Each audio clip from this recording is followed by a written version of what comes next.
Hey guys, so welcome to another episode of 120 Gospel. Today we are continuing in the book of John. We are looking at John chapter 1, verse 49. So let me read that to you quickly. Then Nathanael declared, Rabbi, which we covered in the last episode, you are the Son of God, which we'll cover in the next episode. But here's today's piece. You are the King of Israel.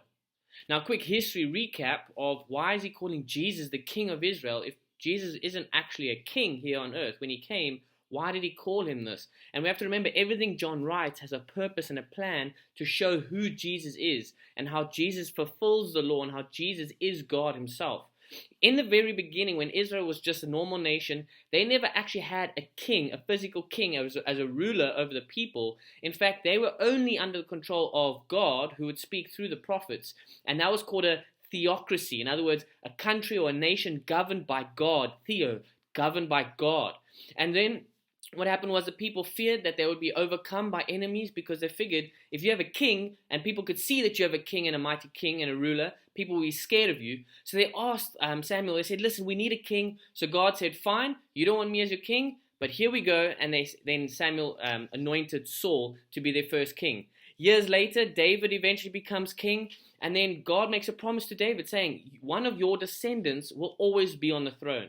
And Jesus is a descendant of David himself. You see that in Matthew chapter 1. You can see the genealogy.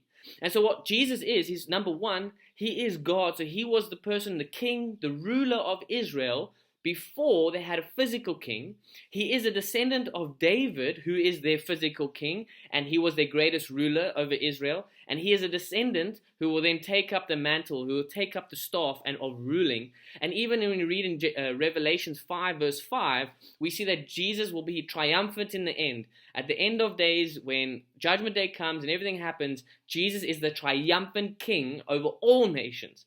So Jesus was the king before they had a physical king. He's a king even now in earthly standards in terms of his bloodline, in terms of the royal bloodline from David. And he is the king of eternity as he rules and defeats Satan in the end. So Jesus is our king, and we can submit to him.